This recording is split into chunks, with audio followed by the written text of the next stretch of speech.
Axşamınız xeyir olsun xanımlar.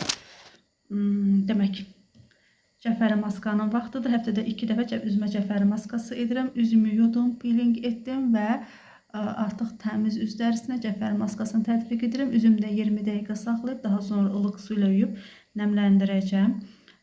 Demək, mənə xanımlarımız çox yazır, cəfəri maskasının reseptini istəyir.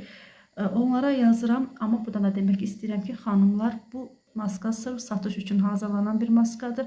Heç bir ümumiyyətlə səhifədə rast gələ bilmərsiniz ki, satış üçün hazırlanan hansı bir kremin tərkibini desinlər.